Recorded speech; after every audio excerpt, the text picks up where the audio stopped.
Welcome to Standup Memories. This is the show. You guys don't even need me. You're doing fine on your own. Yes, we have a guest, by the way. I'm Peter Bales. You were Jackie Martling. And I'm going to shut up. And now You're like the two Muppets, those old guys in the balcony. Do you know what, Vic? You're the first person that made that observation today. Now listen. We have Vic Dibitetto here, one of the top stand-up comedians who's had a wonderful career, very funny, and we've had the privilege to kind of grow up together almost. Yes. We started out in comedy around the same time. We've had the hell gigs together, right? And I would like to talk about one. Well, first of all, it's all about me and Jackie. So don't think you're going to be able to talk on the show. No, please talk about a hell gig that we had back in the day. I'm going to give you one name, and I'm going to see if you remember this. You ready? Yes. Larry Ragland. I think I know the story. I saw her face in the window. She was so ugly, and it was you. Right? Is That's Larry Ragland. Go ahead. Can I tell the story? Yes. Sure. Okay, this had to be back in the mid 80s, right? Yes. I think he's been gone a long time. Yeah, and back then when you had a gig with Joey Novick or Phil Selman or what's the other guy? Jim Balazzo. Jim Balazzo. Jim Balazzo's, Roger Paul. Yeah. If you had a car, I would say, you want me to send you an 8x10 in my car or me? So if you had a car, the tradition was if you lived in New Jersey or Brooklyn or Staten Island, you had to pick up the comic in Manhattan and shoot to the hell gig. Now, this particular one was Connecticut. It was me, Larry Ragland, and Pete on the bill. You? So I had my brother-in-law. I had a small car at the time. It was a Honda Civic. My brother-in-law came along for the ride, so he sat in the front. When I went to pick up Larry Ragland, he had to get in the back. Right away, he had an attitude because he had to get in the back.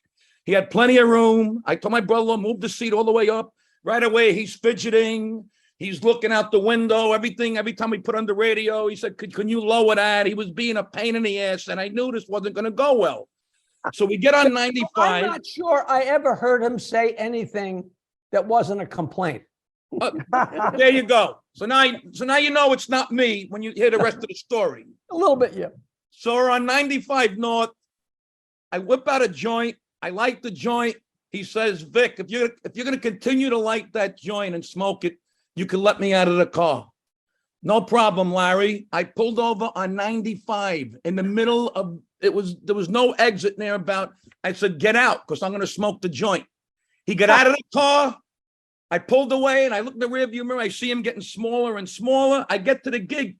Pete's like, where's Larry Ragland? And I the whole situation. So me and Pete did his time, and we split his money. Fuck him. Is that a joke? You never told me that. That's a true story. You know the joke about Larry Ragland? Is he still standing there? Yeah. When you drive to a gig, 6 feet under.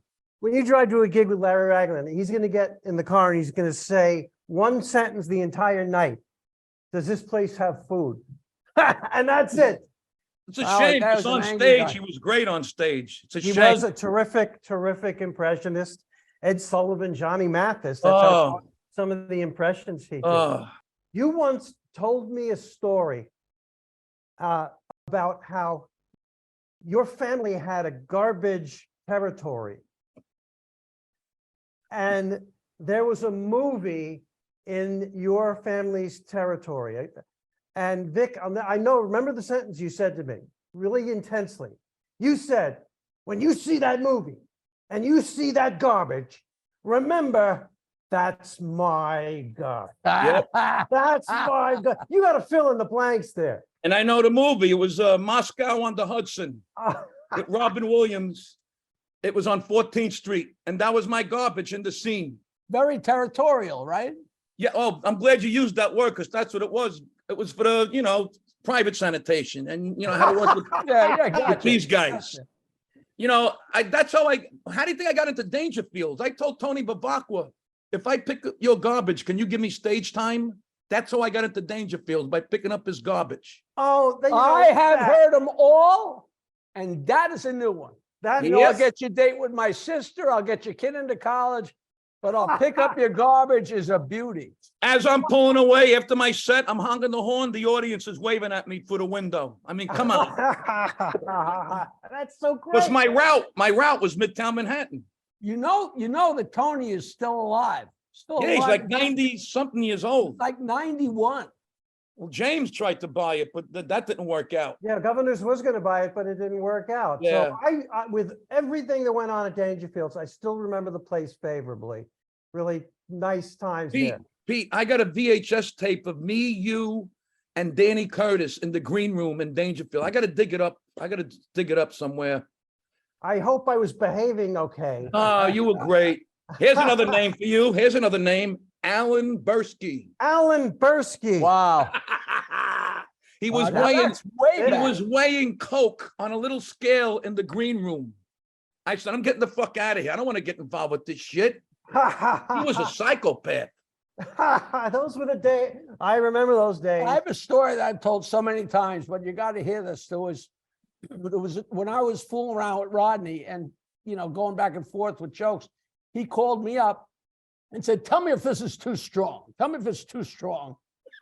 I get no respect. I got a parrot that calls me Jew bastard. So I said, well, I don't know if it's too strong, but that's the funniest thing. So I told that joke forever. And I told that story at the Friars Club to a bunch of guys at lunch.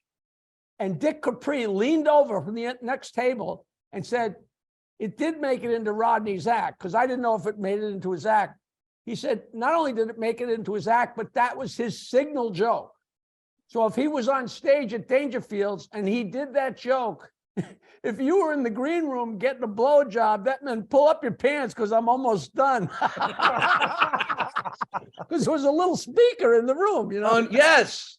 That's when they called you, and you had the dumb waiter to bring down your turkey sandwich. Oh my God. Those were the days, man. Those days are gone. I did a gig a couple of months ago. These young comics, I don't even remember his name, and Johnny Carson came up in a conversation, and he goes to me, "Who's Johnny Carson?" I said, "I got to get out of here. I got to go to the bathroom." You know what? We're almost at the point to where they're going to say, "Who's Jay Leno?" I'm telling you, time is raging past, man. Yeah. It's we're doing this so long. I'm doing this 40 years. 40 But years. you've been doing this. You are still you. You haven't changed. You don't compromise. You are the Italian-American comedian, and you evoke that entire world. I think Sebastian holds that title. Well, what is your title? The donkey of comedy. The donkey The Lou Gehrig of comedy. He's spaghetti, you're lasagna, whatever. There's different levels of success. You got the Maniscalcos and the Burrs, and I'm happy. Look, I'm not on the garbage truck no more. After the garbage truck, I drove a dump truck, a cement truck, a school bus for 13 years in Staten Island. I transported the future criminals of Staten Island. And in 2013 is when it all came together. It was like the perfect storm. I got the viral video, Bread and Milk. Kevin James calls me out of nowhere, puts me in a movie. I signed with a great manager, and it was going like this. The pandemic hit, it leveled off, but I survived, and I really can't complain. I got a loyal following. Vic, I work with a lot of young comedians. I have a comedy school, and they ask me, oh my God. I'm not plugging it again. We made it 10 minutes before you plugged your stupid college. A lot of young comedians ask, how can social media help someone who's becoming a comedian? You are the person most. And you know what Peter says? What's social media? All right. I used to be on MySpace up until last month. Look, you are the most qualified probably to answer that question. And a lot of young comedians watch this podcast. Bread and Milk, what did that do to your career? It came before Kevin James, right? Yes. See, everybody thinks that's what put me on the map. It didn't. I've been doing these videos since 2009. Bread and Milk was the one that happened to go viral. I got a bunch of other viral videos. When the pandemic came out, I did one called Message to the Government, where I ripped them a new asshole about that $1,200 stimulus that hit like 34 million just on Facebook alone. That's not including Instagram and YouTube. But I would tell the young... Those major videos you did, they're pre-TikTok, right? They were all Facebook. Yes, pre-TikTok. I just started TikTok recently. TikTok is it's like a chess game. Facebook wants something different than YouTube. YouTube wants something different than Instagram. It's now that they're messing with the algorithms. And you Not try and just keep me. up, it's unbelievable, Not just me, they're cutting everybody's algorithms. And I was getting hundreds of them. When I first started doing this, now it's like almost a third. And I'm working even harder to come up with different content every day. But I would tell the young comics, just keep doing it. Same time, just keep doing it. Don't give up. You got to, your fans will get used to what time you're posting, and it's got to be funny. And And you it's gotta don't be have any short. idea what's going to hit. You don't know what's going to hit. It's a roll of the dice. I almost deleted Bread and Milk. I thought it was stupid. That was 26 seconds. It went viral. Tell Because everybody it was, what bread and milk was. Yeah, explain that. Explain bread and milk and then how it changed your career. it's when it snows in the Northeast, people see Yeah. a snowflake, they panic, they got to get the bread and milk. So my wife didn't want to cook that night. I went out to get something. I saw a snowflake, and it just came to my head. I whipped out the phone, and I said, I imitated, oh, here we go. I got to get the bread and milk. I'm walking from my house to the car. I'm in the car. Oh my God, they said snow. 26 seconds got me more recognition than at that time was 30 years of stand-up. It hit a nerve because it was during a snowstorm, and it hit a nerve. It went viral overnight. It was crazy. It hit like the same nerve as like Rodney Dangerfield's wife jokes and Henny Youngman's wife. It was so you could adhere to it, whether you were married or had a girlfriend or your mother freaking out that, it's going to snow, The beauty of this one, it comes back every winter. It's like Christmas carols. It comes back every winter. Right. It's amazing. And it bumped up your level of pay and your level of gigs. Mainstream media picked up on it too. Oh, the news. I was on all the news. The Weather Channel played it. It was crazy. It was on every news. I got to ask you, did you ever toy with making Bread and Milk into a film? Because there really is a film there.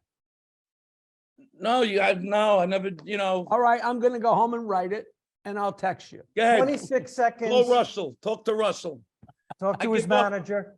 If I had a penny for every project that went nowhere in this business, I'd be a millionaire.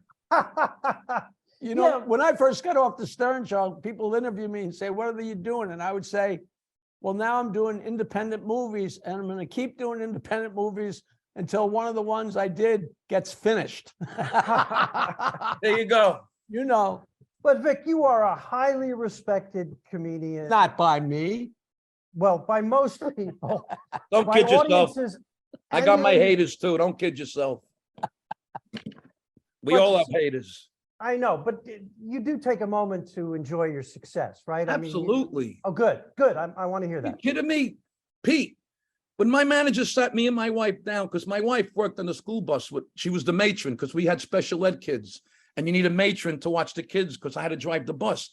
We both resigned from the pool company after 13 years. We went to bed that night and say, what the fuck did we just do? You got to sacrifice. And there on in, it's been, I'm booking the 2025 now. I got theaters, and it's just, look, as long as the people keep coming out, I keep selling tickets, I'll keep doing. I still enjoy being on stage. Of course. See, that level, I'm looking at next month going, he's booked till 2025. And, but Vic, I always say this on the show. I've said it before. When comedians to get together, whether it's a diner or even a podcast like this, we know most nights are so much fun and the shows are so terrific, but we tend to remember when comedians are together, the nightmares, the times things went wrong, because we can at the time, they're painful. Now you can look back and laugh at them. Do you know one thing looking back, and I don't know whether it's just my memory, but I know there was so many hell gigs and so much horror, but I don't remember many times being in the car with 2, 3, 4 other comics where one of them was a total idiot or a moron that it seems like everybody made the grade, Except for Larry Raglan, were you paying attention? He's still standing on 95. What's his name? Peter Bales. No. He set me up for that. No, Peter Fogel. Pete Fogel.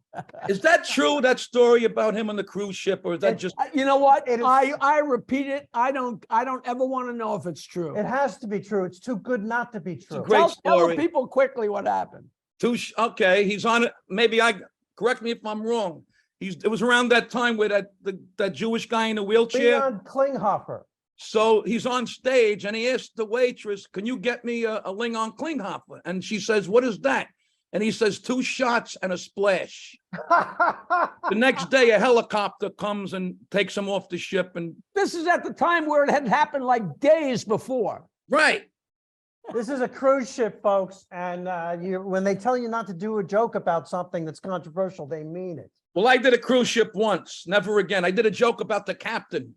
The captain never goes to the show. Out of all the shows, of all the nights, that one night I do that one joke, he's in the audience. It was during, remember the Exxon Valdez? Yeah, yeah. Sure. Because we had to reroute because it was a hurricane. I said, "Relax, folks. The captain of the ship is from the Exxon Valdez." That's funny. That was the end of That's that. funny. I don't like cruises anyway. You're with your audience all week. I don't need that. Now, you're an Italian American yourself. Have you ever had, well, you have, the audiences love you, a lot of Italian Americans, but a lot of everybody loves you. But have you ever had a real New York City Italian American crowd that was too much even for you? No, not really. The worst, you know what it is? Now I'm at the point where I'm getting heckled by my own material. People are yelling out bits in my act now. They're yelling out videos. And it's weird because it throws me off, but yet they're not being malicious. Right, they're being complimentary, but they're Right. screwing you up. One of the worst gigs. Remember the what do they call those things in Jersey? Where you have the little meats on the bread. Kebab, steak kebabs? What The kebab? steak, it's a thing. It's a tradition in Jersey where they serve these little meats. Bobby Gonzo was notorious for these gigs. Oh, okay. the steak where the guys eat the steak with their hands and Right. They save the bread so they have more room in their stomach and they build a structure. Whoever oh, wins. right, a mountain of the little A beefsteak. A beefsteak.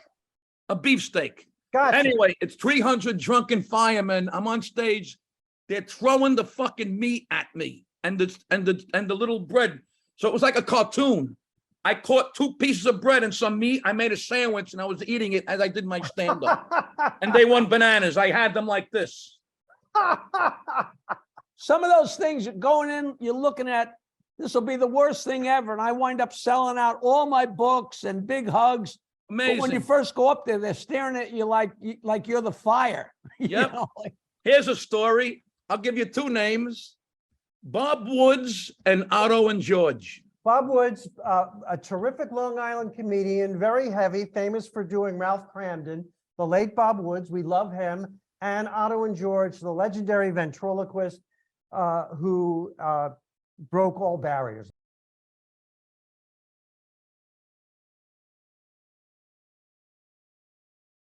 I got Otto and George. Otto's in the front. Woods is in the front. I'm in a Honda Civic. And you know Woods, his knees are hitting the windshield. That's how big he was. Otto's in the back. I'm doing the speed limit. Otto is a nervous wreck. He's doing coke since the beginning of the ride. And he's turning around and he goes, "Boy, Vic, there seems to be a lot of driving involved." And Woods, without a beat, turns to me and goes with that classic line, "Aren't you the master of observation, Wolf Boy?" And he was just breaking his balls. Otto was a wreck. It was just one of many stories. My God. I'm so glad like the 80s. That was like, like Jackie mentioned before, that was like right after the Lenos and the Lettermans. Then it was us. And I started at Pips Comedy Club. I was going to bring up Pips. What are your memories of Pips? It was Pips, where the mobsters Brooklyn. met the lobsters. It was the lineup was Dice, John Maroney, Richard Jenny, me. I was the rookie, and I learned from those guys. John Maroney was my mentor. And eventually he's the one that broke me into Long Island. And that's when you used to book governors, Jackie. And right. And John got me into governors. And it was just it was a nice story. I came along at the right time. It's hard I just wish somebody could make a TV show or a movie that somehow could catch the feeling and just what it was like in the car on the way to a gig. You cannot recapture that. No. It was magic. And I think we knew it at the time, It was a I different. mean, Could you for a imagine few some of these years- guys? Wouldn't you? I would pay to see Otto and George deal with this cancer culture bullshit. You know, it was just, and George Carlin and all these guys with today's society, how fucked up it is. It's a different world. Pluck them from there and put them in today and see what happens. I got to say to the audience, Vic Dibitetto is real. This is him. That's And really him? It's no, but I mean, his what he is now is what he is on stage, is what he is off stage. I mean, you're a real guy, and I'm trying to be as clear as I can. You're a real. I love you, man. I hope we can have Vic on again. I hope This so. this time went super fast. We barely scratched the surface. Wow, that was wow. We sounded like we just. Did you enjoy feel- yourself did with that- us? What's that? Did you enjoy yourself with us? Absolutely. It felt like 5 minutes. It I felt know, like- right? it And- felt like 5 minutes. And that's the yardstick when it goes that quick. So we'll do this again for But- sure. Yeah, but I want to add one Absolutely. thing before we end. Vic, you should feel good that they call out your bits, because that means they know your bits. Yes. During my act, you know what they call out? Not this again. Next. Actually, no, they call out Freebird, which is annoying because I'm sorry. you know, no, you might. I do the setups on this show. He does the punchlines. You guys got a nice Dibitetto- chemistry. This has got a good chemistry here. Thank you so much for doing this. Rick, we love you.